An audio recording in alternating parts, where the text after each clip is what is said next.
Welcome back to Side Quest, episode 20, Final Fantasy VII, podcast 8. This time we're on the way to Costa del Sol from Junon, and then from there on to North Corel. And Wesley Schantz actually got sort of hoodwinked by one of the sort of charming / frustrating features of this game by sort of playing out a quest and getting a lot farther along than I did, because there's just no save point in sight once you get towards the golden saucer. Actually, Wes. Yeah. Welcome back, Mr. Wesley Schantz. Sorry. Hey man, no worries. No, there is one in sight. It's in the background of the sort of atrium of the golden saucer, but you can't use it without spending some GP, and you have no GP, and you don't get any GP if you just sort of go along with the story at this point. So it took me a while to get to a save point. I did eventually get to one. What is that feeling like? Because that's something that we've been talking about, the sort of emotions of playing the games, like the side quests and the small ticky-tack requirements that the game will have you do, like having to punch a button at the same time as another character and not having a lot of time to practice that, or having to master doing a squat, which requires like a 3-button combination. Yeah. But like when the game takes your time like that, that is sort of rough. And it does sort of do that and forces you to have to alter your schedule, especially now as an adult.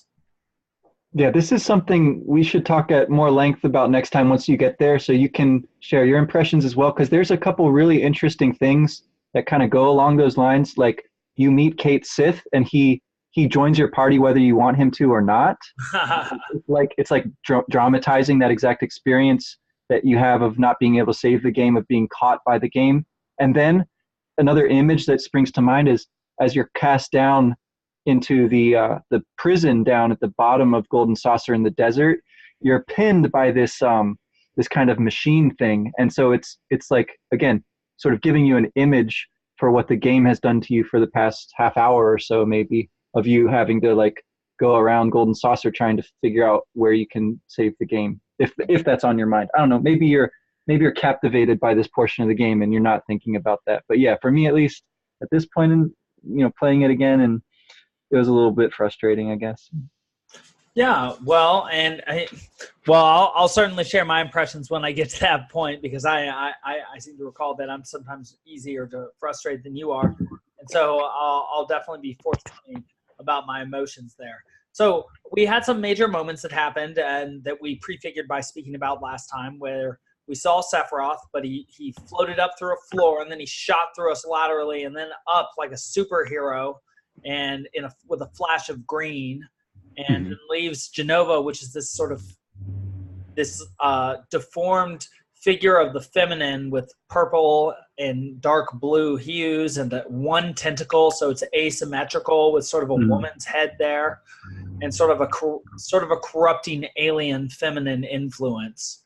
And Sephiroth is himself fairly feminine in appearance, with his long silver hair and his long elegant trench coat, so like a gown, and his sort of slender figure.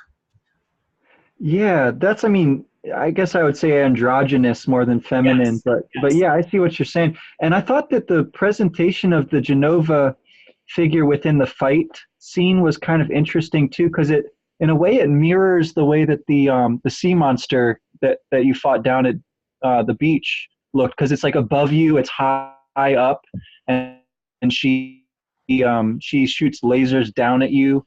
So there's this kind of like verticality to the fight. Although I don't remember now, but can you reach her without long range weapons? I think you can.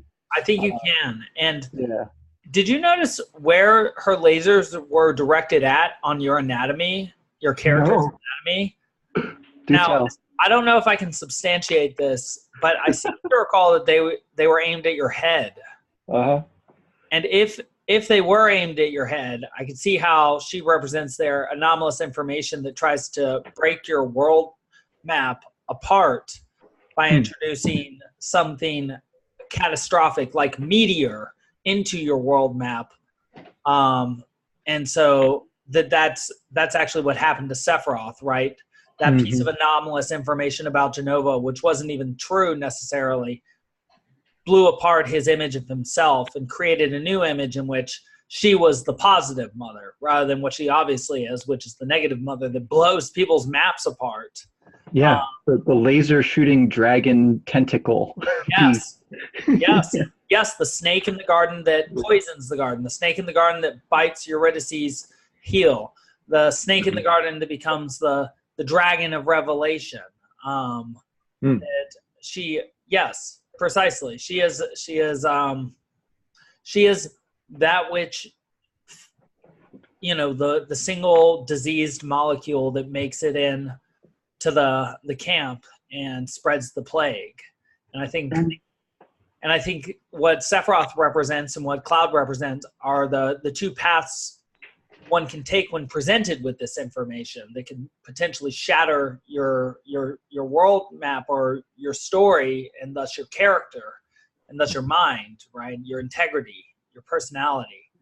And Sephiroth, he identifies. Yeah, go on. Yeah, because he seems kind of crazy at this point, right? Right. This is the first you actually, see him face to face in present time, not the flashback, and he is kind of off his rocker, right? And floating through walls and flying around and shooting green blasts of light, and he doesn't, talk to you. He doesn't rationally engage with you. He just flies past you, and you fight this deformed version of Jenova. Yeah, it's bizarre. Yeah, and along those lines, something we were talking about before on the pre-show was that sorry, I'm losing it. Even though that was such a nice setup for it too. Who are you? Isn't that what he says? Yeah, exactly. So it's easy to get caught up in the fact that Sephiroth has this sort of negative messianic aspect now, and what he brings is like this message of this deformed Jenova thing, and that's not a message that is very pretty sight. That's not a message really for you or for anybody. You see it for what it is, apparently, and it's sort of gnarly. Perhaps he is the one who does not see it for what it is, but he's acting like he's out of his mind. So it might be easy to ignore the first bit of the exchange between Cloud and him, but Cloud says Sephiroth, and you would expect from how Cloud has been talking about Sephiroth, they had this deep, meaningful bond, especially given that story that he gave in the first city after Midgar, Calm, that this would be like sort of a climactic moment, even though Sephiroth would obviously be far too strong for him in current form as he currently is, but he's walking the path of the hero here. But Sephiroth says, "Who are you?" Yeah. And I think having played the game before and sort of understanding, or at least knowing the twist that's going to come, I think that's legitimate. Who are you? What what do you think? Yeah, I don't want to go too far down that rabbit hole. Sure. But just the immediate effect of that is like really interesting, because you've built up your relationship with Sephiroth so much that his Cloud has his relationship with Sephiroth so much, but you see how easy it is to sort of like put yourself in Cloud's place, right? And so when you finally encounter this godlike being, and he doesn't recognize you at all, that's like really that's really as off-putting as any laser to the head, right? So that's and the battle itself, the music that plays during it is like, cool and techno and real creepy, and so it's like this kind of cathartic thing to actually get to fight something now that Sephiroth has flown past without even bothering to speak to you. You know? Right. And you have also been suffering from sort of de-individuation or incapacity of identifying with the image of the hero, because in the cargo ship, you're again in that Shinra uniform. Yeah. De-individuated. Your individuality is taken away. You drop right back in the line, and you just watch Heidegger and Rufus do their thing without doing anything yourself. I love how the different characters, like, you can tell who they are by the way they talk. As you walk around the ship, like, practically everyone you can talk to and interact with is one of your party. And each of them is a little, like, has a little tell, and some are really obvious, right? Like Barrett in his little sailor outfit, like is clearly comic relief at that point, peering through the window at Rufus and Heidegger. And Red 13, like walking on hind legs, Waddling, yeah. says how great he is at like passing as human, which I thought was hilarious. But also, if you have Yuffie, she's down in the bottom of the ship, throwing up, and is blocking the way to that all materia that's sitting there. Oh. So you can't actually get to it until, stuff starts going wrong on board ship, and she joins your party again. Like you can actually have her as one of the members in your party. But yeah, I think, it's really interesting how you've played through this pretty long portion of the game now, where you're wearing the soldier outfit, and now your whole party is wearing soldier/sailor outfits. And then again, when you finally get to fight, though, right? When you finally get to like do something active, you look again just like you always did. And so in some way, it's like, I think I'm getting the sense from the game that fighting is kind of a way of showing what defines you and what does make you the individual that you actually are. So it's kind of ironic that the soldier outfit is what you wear to disguise yourself, right? Yeah, and the fight, if the fight represents, and like all the mini fights in an RPG represent you coming up against anomalous information and with your party or your friends, and you like sort of strategizing and actually implementing a solution to the problem, and thus expelling the anomalous information and integrating the, like, say, items and money and experience you get from each victory in yourself, then it strikes me that each fight is you like honing the logos within yourself, as well as your bond with others, as well as personally enriching yourself, as well as actually experientially enriching yourself. Right. Your skills get greater as well. And so it breeds new consciousness in yourself getting through each of these battles, and it brings out new aspects of yourself and with the necessity for greater strategy with these boss battles too, right? Like people take on functions, like you might have a healer in your company at this point. And even though this game, and particularly Final Fantasy VII, in contrast to the ones before, seems to try and eschew or get rid of the type system or the caste system, the class system. There we are. There it is. Yeah. But types do emerge as well. Like Cloud is clearly like the knight, and well, at least Red 13 for me with his good magic is like our healer right now, or Ares is the prototypical healer. Yeah. The types, even without defining people simply by type and putting their individuality first, which seems to be what we do in Final Fantasy VII, types and characteristic features emerge. Yeah, I like the way that certain things, like it's up to you how you want to form those, though, right? Like you place, it's tiered as well, and this starts to become more of a strategic thing. Like you're saying, at this point, you have enough different weapons, armor, characters that you can actually start to think through like how you want to optimize your party and for what purpose. And you can use things that have double materia growth if you found or gotten some of those at this point. And so you can like focus on leveling up some certain materia, or you can try to focus on like spreading out the ability growth across as many materia as possible, and just like have a well-rounded set of spells at your disposal. You can opt to put steal, on one of your characters and use it to actually steal stuff, or you can just put it on someone because it gives you a stat boost and no stat reduction, as most materia does. So like you not really care about stealing the items at this point, but you just want to have that slight stat boost that comes with wearing the materia. And one of the things about the cargo ship is that you can steal a bangle called Shinra Beta, an armor from the Marines on there, and it is, I think it's like 4 slots. But it's like pretty weak, it's as far as actual defense stats go.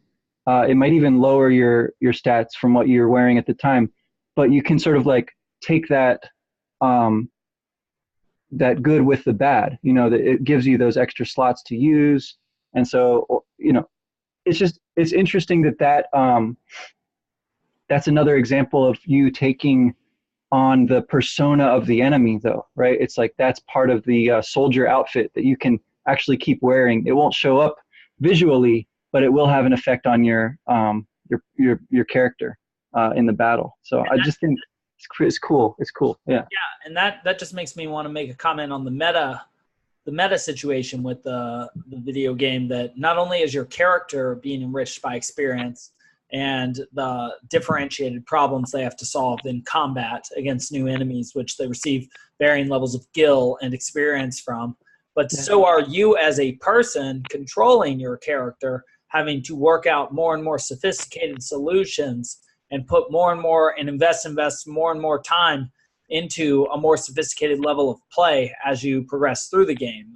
The battles will actually require that you master the skills and the materia and the fighting system to a much higher degree and a far more nuanced degree than when you first start and you just are banging the buttons fast. Right. And that just ties into a conversation we had off the mic after we finished recording yesterday. Typically, it's always right after you get off the mic that the best stuff starts to flow. But we're talking about the sort of comment of Ready Player One and also of Westworld, which is also a constructivist Piagetian point about consciousness, and Kierkegaard seems to agree with this too when he said that he set out to create problems rather than solutions for things, like an anti-engineer. But what seems to produce the highest pitch of consciousness is the most sophisticated problem that requires the development of the most amount of skills necessary in order to harness a consciousness that can then wield those skills in the pursuit of solving this labyrinth or this game of ultimate sophistication. And that sort of the point of becoming a game master, as Piaget would say it, this Ready Player One implicitly says it, of being the person who like sort of beats the game, is you then have to take on the figure of sort of God the Father and God the Son, or sort of Horus and Osiris, the old king rejuvenated by the Logos, and create the new version of the game that's even more sophisticated than the former game that you got through. The path out of the cave for Plato has to be more sophisticated to produce an even better class of thinker after you. And I think that's sort of a large disagreement we have with like contemporary scholars, that in fact, where we are in history, the best class of thinker that has ever existed should be produced. Almost a Hegelian argument, except for based on data now, not a conception of this world spirit. But that it's not as if like philosophy ended with Hegel. It's like we can do a lot more thinking and get a lot more answers to a lot more problems now than we ever have. And I think that's the whole point, to be answering the problems of the day. And it's interesting that the way that the game is structured, it seems to mirror that, right? Like any video game, you start out at low levels, you fight enemies who are at low levels, and then as you progress, you're scaling that mountain, like you said in our discussion in the Raven, right? Like that's the game teaching you in a way. And to the point about like Ready Player One, it does sort of take it outside of the game at that point and say like, okay, how do we pass this thing on to the next generation? Well, it's going to go to the person who masters the game.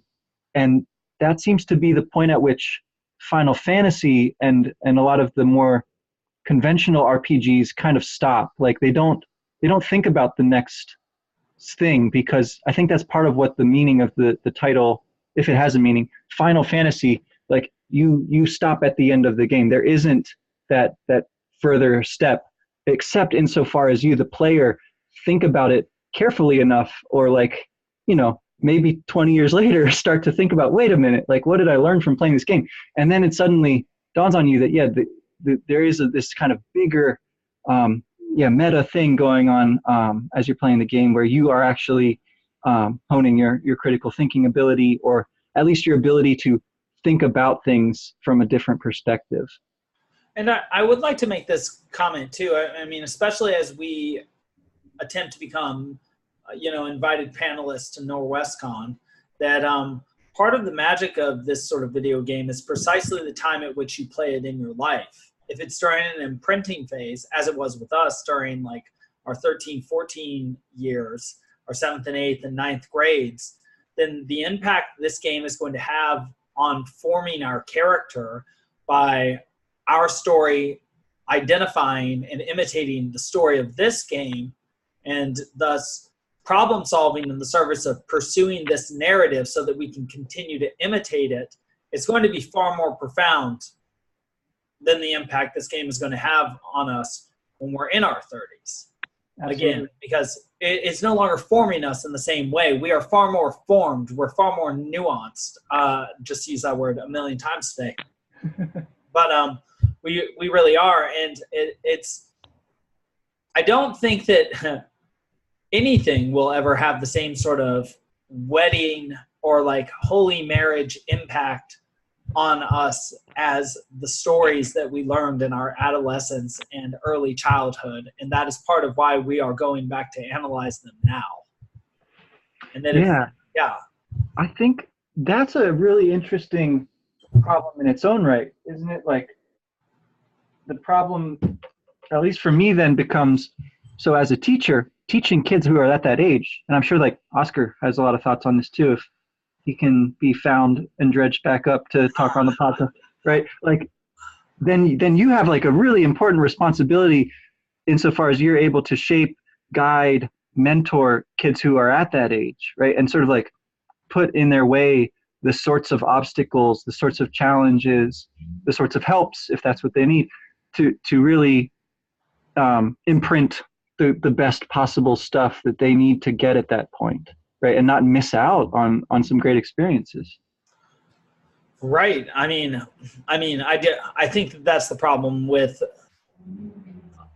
the education system right now. I mean, I was having this conversation earlier just while walking my girlfriend's dog. So I get into this everywhere I go. But the purpose of education is to produce people capable of wielding free speech, which means they have the capacity to think freely, and which means they've mastered the liberal arts, which can be done through progressively working through the Western tradition. And then one is prepared to be in a democracy where one worships the logos, which means not a king or an embodiment of that which rules, but the spark of consciousness and individuality within each individual, each free person. And that's I know I went probably way off track with that, but that's what I think is sort of missing from these sort of partisan ideological discussions in education. Mm-hmm. And because the whole point is to build the character of individuals that you would like to be around, who are then trustworthy and capable, by putting these mountains in front of them, just like these video games represent. And so education is supposed to be hard and uncomfortable and extremely difficult and sophisticated. It's supposed to be, you would want the people around you to have overcome the largest possible mountain, and that's what we should strive to provide. At all levels of education, including those very important adolescent years. Okay, There we go. I got it back. There it is. Yeah, it's like, I mean, I would be really fascinated to like teach this game as a text, basically, right? Like, right. And that's I know it's like it's kind of weird thing to say that would be difficult in some way or like challenging to the students in the way we're talking about. But it totally would give a fodder for great discussions, I think, for them. And I think it would be so fun to experiment with that at some point. Like you're saying, we're trying to find different avenues to go with these projects, but finding a school that wants to teach video games in a liberal arts fashion, that's definitely high on my list personally. Yeah, I would love to teach this this game in any way. Yeah, I agree with you. I think harnessing the technology of today in order to build character and the critical thinking skills that are so often mentioned in booklets and in conversations, but in a legitimate fashion with a legitimate tool, a helpful tool, a very provocative tool, I think would be very, very good. I mean, using tools like Harry Potter and Final Fantasy VII, I know that there are some who will say, oh man, those are not on the great books curriculum, and that's true, but there's a certain gravity to these works. There's a certain power to them that means that they have a certain sort of impact in the fifth dimension, which I would define as like the sort of meaning dimension, the value dimension. It's like they touch people's souls, Totally. and they were made during our time, and they draw us together. These are stories that most people know and are on TV, are actually being broadcast into space and into people's homes at pretty much all times. Yeah. And so I think engaging with due reverence, but also due criticality with these works is appropriate, because these are the living lightning bolt like features of narrative divinity that exist in our culture right now. These are the stories being told around the fire, and Totally. they are the living stories because they are the stories that the most amount of people know, and thus they are the stories that bequeath the most amount of values, or at least share the most amount of values with the people who are reading them, because you generally you acquire and refine your map and values by imitating and embodying the behavior of the protagonists and the narratives that you read. See, that's where I think, particularly with respect to the kind of data, right, that we're able to gather these days, that's where I think this could be a very interesting experiment to actually like try to measure that.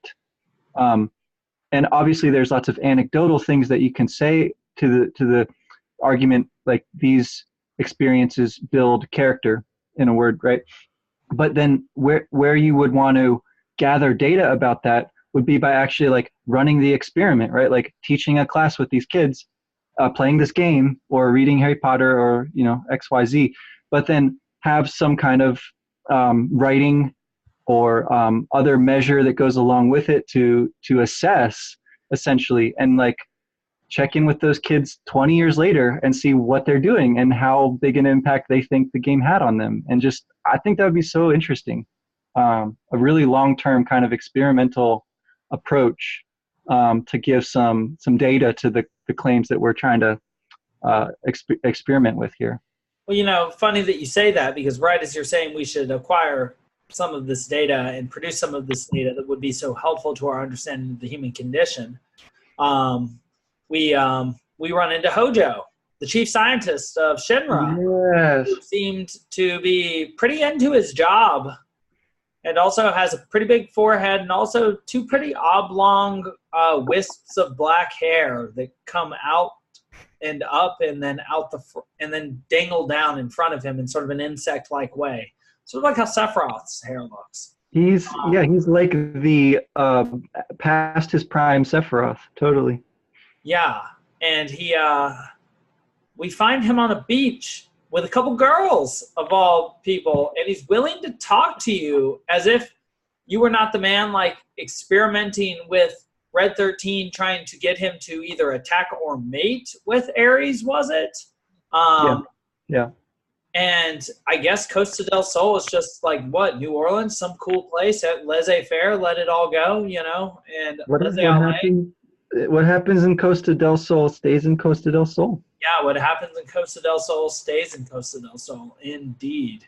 Yeah, and so we meet him on a much more casual level. And so has he quit Shinra, or is he just on a vacation after this horrifying, you know, blood-soaked like night with terrorists coming through and Jenova escaping and death being everywhere? I am not sure. I don't remember whether he comes back into the game later, honestly. It seems like he is retirement, or maybe just a serious vacation. Yeah. He does come back into the game because he does end up wanting to help out another character in a fairly nefarious way. But I forget the dynamics under which he comes, which is another thing about these games. These games are highly complex, and the amount of sub-stories and side quests, like our name here, that they have that you have to manage within your mind. And I mean, I do seem to recall that there was a legitimate complaint that my friends would have about RPGs, that they would forget where they had been if they put the RPG down for a little while, and they wouldn't know what to do to keep moving forward. That seems like a real sand pit that you could fall into.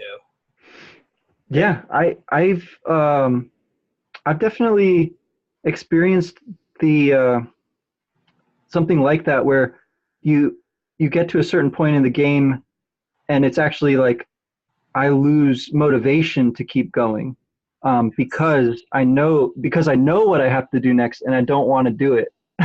So it's maybe not quite the same thing, but along the same lines. A knowledge problem, a hard obstacle that I just don't want to put the necessary time into, or maybe I'm just like afraid that I'm not going to be able to do it, so I just give up. Yeah. I certainly ran into that too, and we know from our old friend Jordan Peterson that that's sort of a prey behavior, right? That when you run into an obstacle, and this is again part of the character building aspect of these video games, when you run into an obstacle that is so big that it is beyond the range of proximal development or beyond your range of adaptive capacity at that time, you experience a prey response, which is to withdraw, to feel fear or anxiety, or fear first to withdraw, and then to feel anxiety about approaching that threat. And so you have to sort of build up your confidence, right, through like beating smaller characters, by beating these little side random battle characters, so that you can get past them. But that's only if you happen to be too weak as a character. If you're fighting your own sort of capacity or your own like waning interest, that's far more difficult. That's sort of part of the metagame, because that would be something I'd say I ran into with RPGs. I would get to a certain point in them, and then sort of the novelty would start to wear off, and then I would want to buy another one. And then I would be all into it because of the novelty factor, but then I wouldn't be progressing past a certain point in any of the games. No, that sounds like something to delve into, doesn't it? Yeah. Because I mean, that behavior cuts across other areas too, I'm sure. Generalizes absolutely. And I mean, that's a big part of doing this podcast and like sticking with it as a teacher for at least 5 years now, and learning how to delve into things at a deeper level. I do think that that's what mastery is, that the deeper you get into some specific aspect of existence, the more refined and, again, sophisticated your perception, the more acute your perception of the subtleties of what's there becomes. You become more conscious, and you have a more focused consciousness, and you're capable of seeing not only the big picture, but also the most detailed possible picture as well. And so your consciousness has maximum extension throughout a space then. And that's basically that's what the game seeks to produce. And you fill up all the little stars, and then a little baby materia is born. Right. I mean, that does seem to be how it works. Like, you produce a masterful performance in life by pursuing mastery, and then you hit the star, which means you meld with the story, which means you get thrown into a constellation in the stars, which means you die like Heracles and leave a shade down low, but you also become a god because you become a story, which can then be shared or you join the chain of heroes, the golden chain, the Homeric chain. You join the chain that gives you immortality through your conjunction within it, through not only you mastering due to the efforts of yourself and the masters before you who you've imitated and emulated and embodied and articulated, but also the ones that will come after you because of you, who you've held the light in front of, as it were, in order to guide.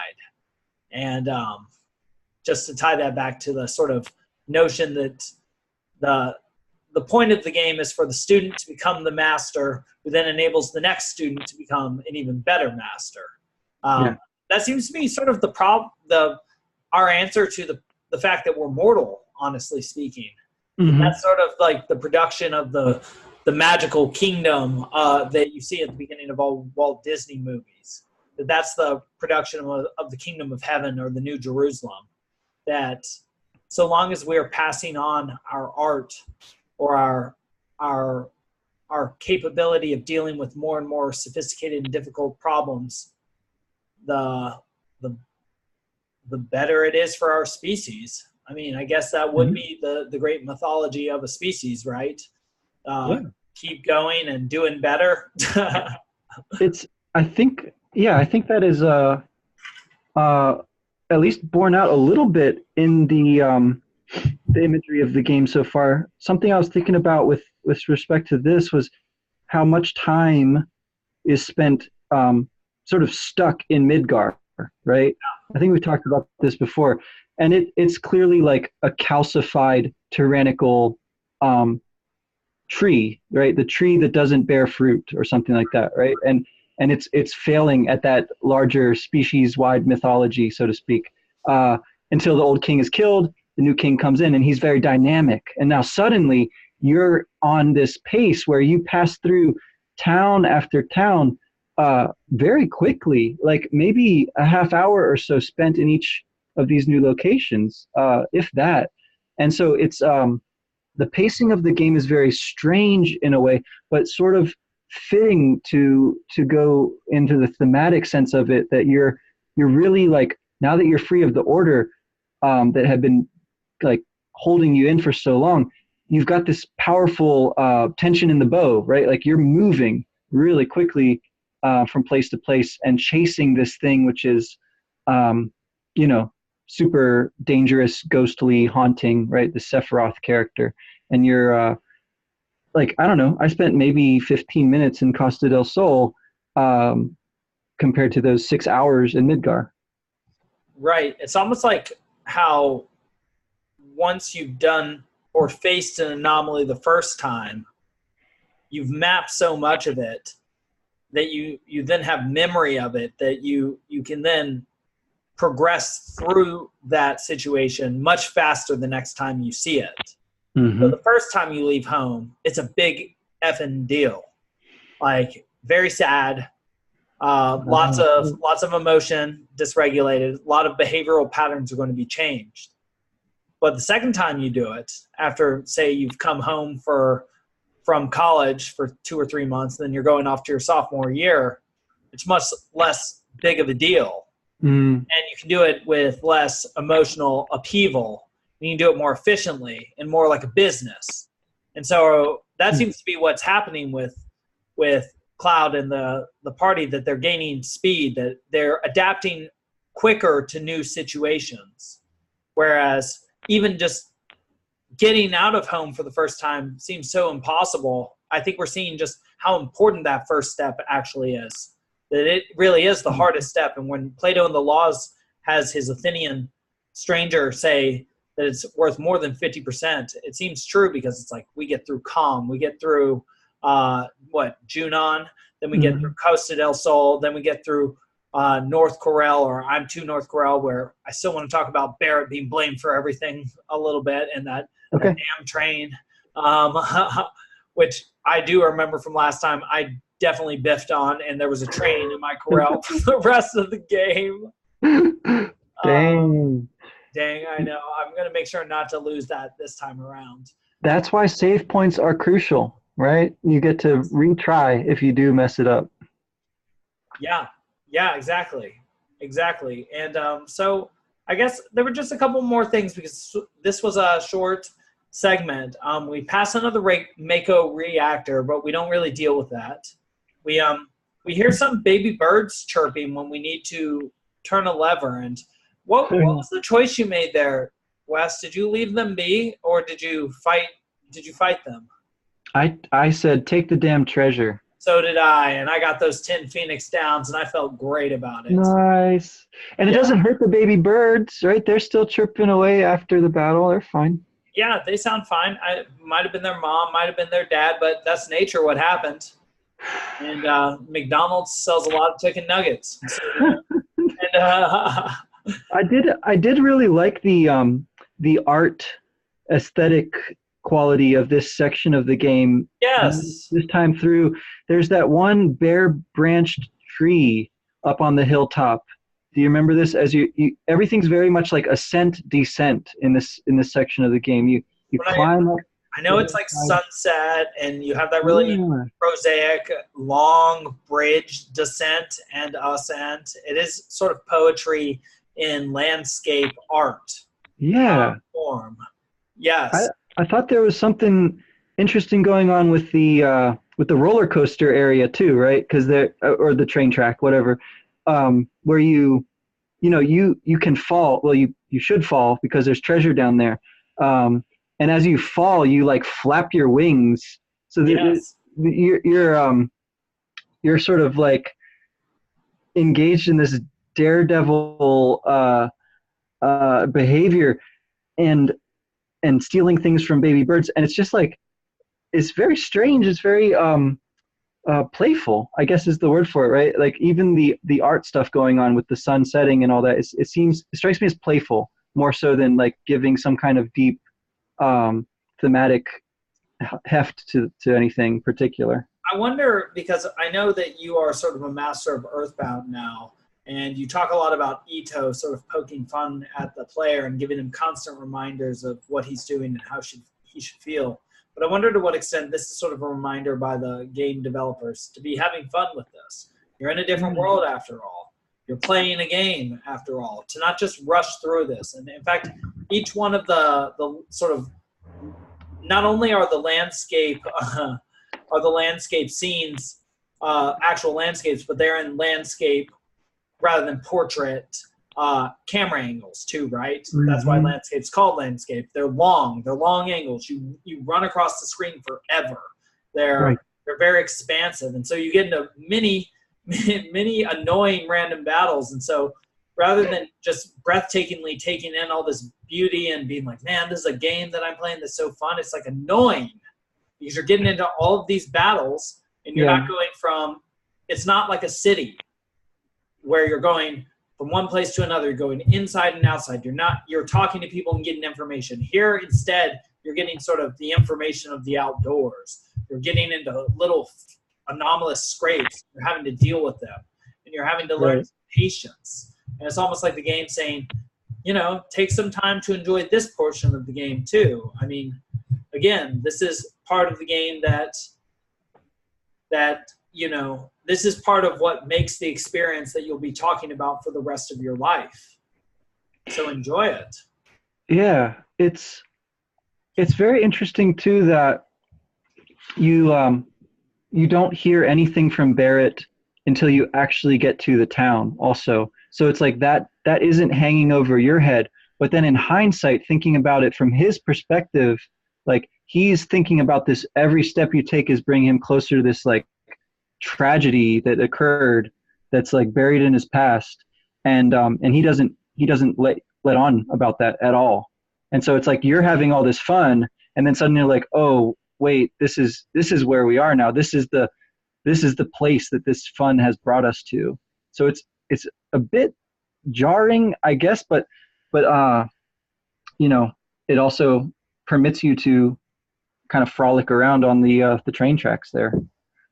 Yeah, and so I did want to ask you about that. So this story is such a story about the things that we carry and the things that people carry that if they were just to share the fact that they suffer with each other, they would have the most powerful bonds possible. And that seems to be a big part of the theme of this story, and also sort of the Christian story too, that everybody suffers and thus everybody has the ultimate bond. Always that they'll just be humble.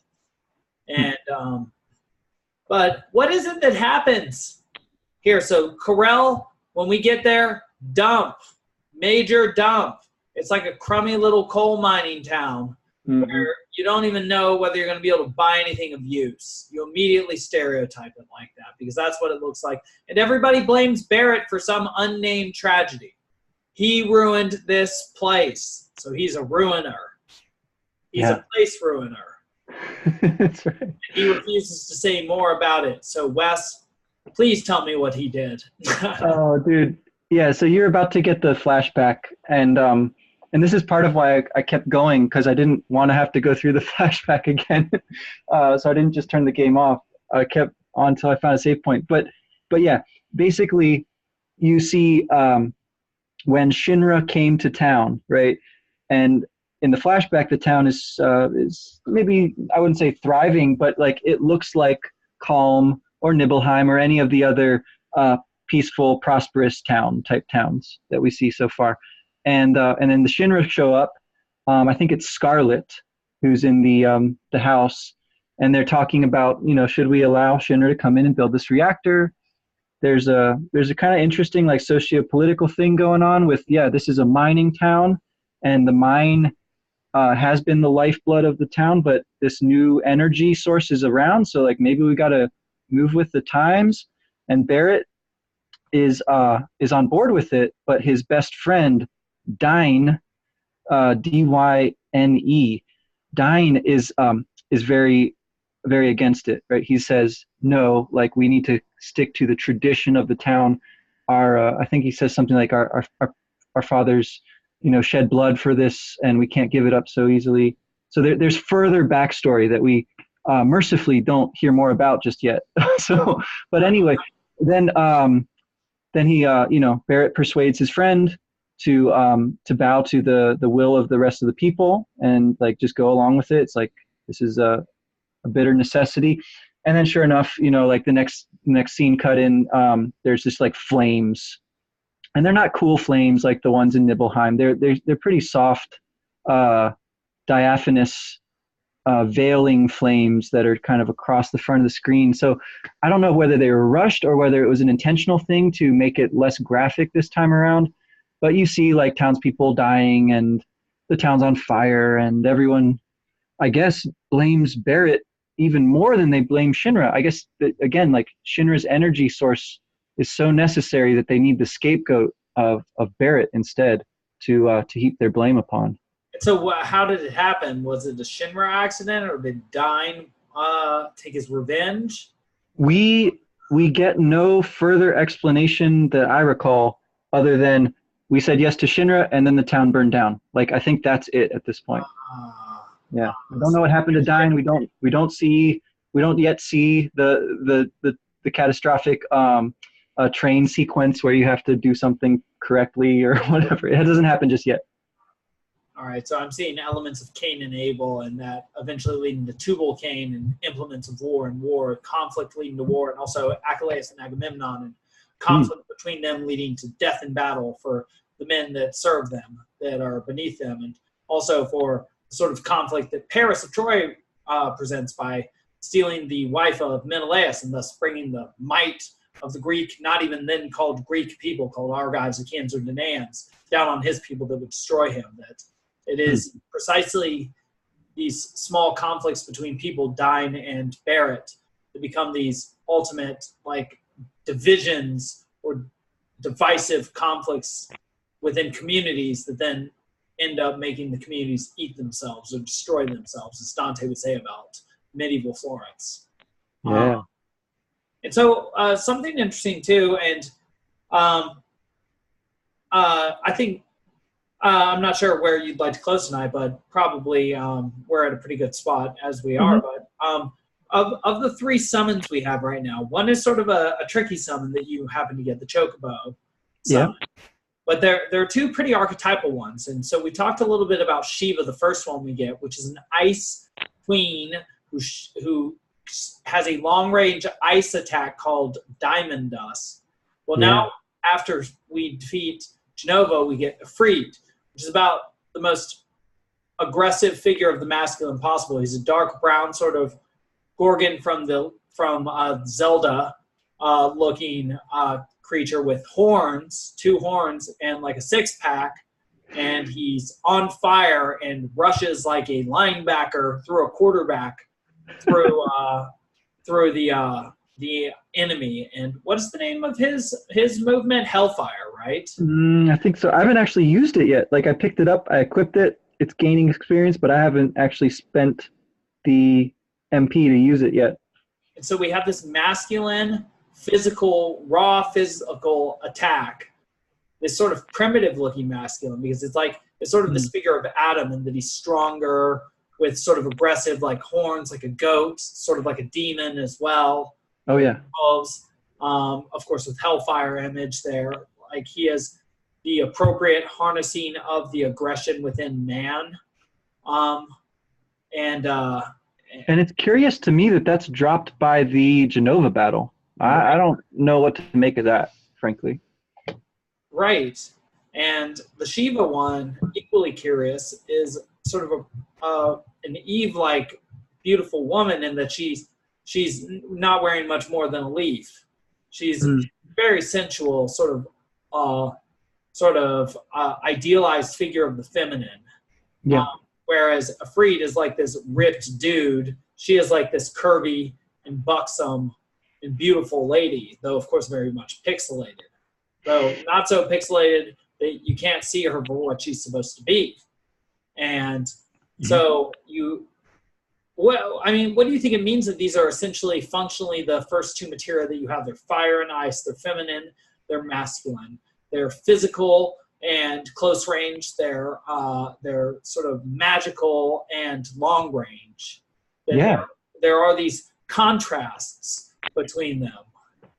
It strikes me that it's very late in the game, actually. It seems like to me that you are just like now starting to get some of these summon materia, which are generally like the most powerful spells you're going to have, and that they should be a masculine and feminine figure, or rather the other way around, right? The feminine you find first down there in the beach, and then the masculine on board the ship. It seems like there's a kind of balance there. Like once you do finally get the first one, the second one comes pretty shortly thereafter to balance it out.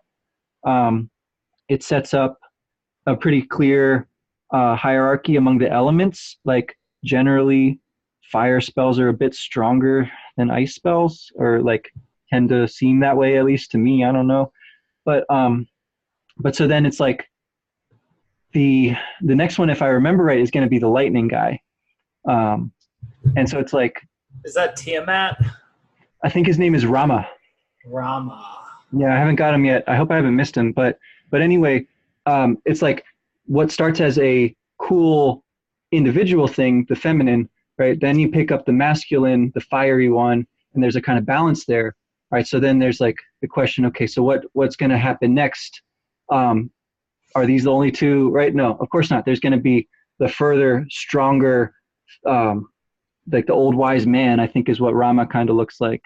And so it's like there's this series of archetypes that's brought in, and it's funny that the chocobo, the little animal sort of figure with the Moogle, the Mog or the Moogle or whatever, riding alongside, is the first one. But yeah, you don't like have to find it.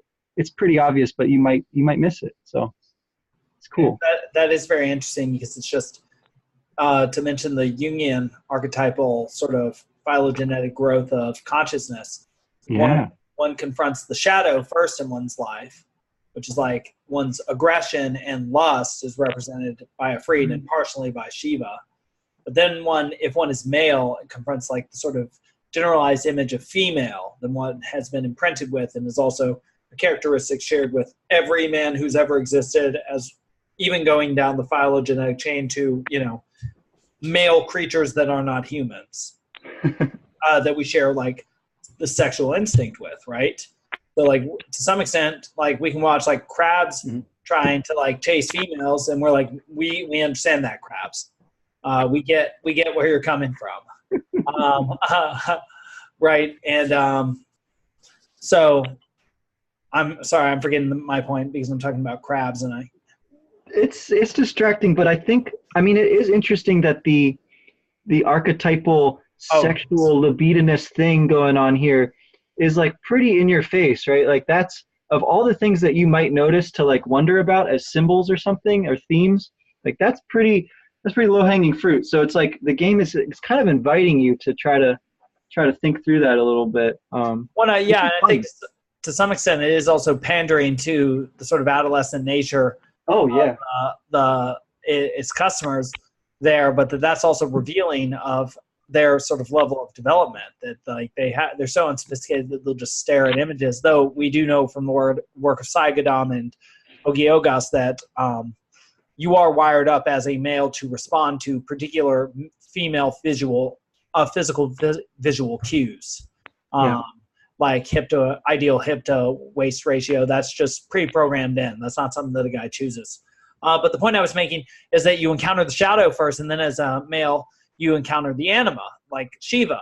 And then if you can integrate not only your aggression, but also your lust and the principle of connection, or eros as represented by anima, through a monogamous relationship with somebody, which is, it starts off as pure fantasy, right? You're playing the prince, she's the princess, and then you get to know each other, realize that each other do things like pass gas and get sick and get angry at times, and are very much human and not just, storybook princess.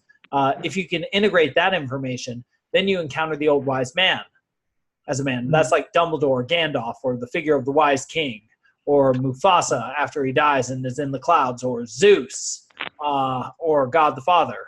And so that this is an old wise man who wields thunderbolt, or the ability to make you awestruck. Strikes me as completely right. It's like the ultimate goal, which shapes you in the most focused and refining way. And then the game, just that you remind me that we see the fire, the ice, and then the thunder like that. It it does seem to be open to that sort of interpretation, at least from an amplificatory, from an amplification standpoint. Well, I'm not even going to try that adjective. Not at this time of night. Gotta get that zone of proximal development going, man. No kidding. Okay, yeah, all times a day. I live life in the zone of proximal development. All right. Well, for next time, I guess I need to get through the golden saucer. And do we want to get any farther than that? Get as far as you can in the prison thing, because that I don't remember exactly how to do that. I think it's going to take me a little while to figure out what to do down in the prison. But I remember there were some dust worms or something that were pretty frustrating and tough to deal with. Yeah. All right. Yeah. All right. Well, thank you. Another good episode. Talk to you soon. Always a pleasure. Bye.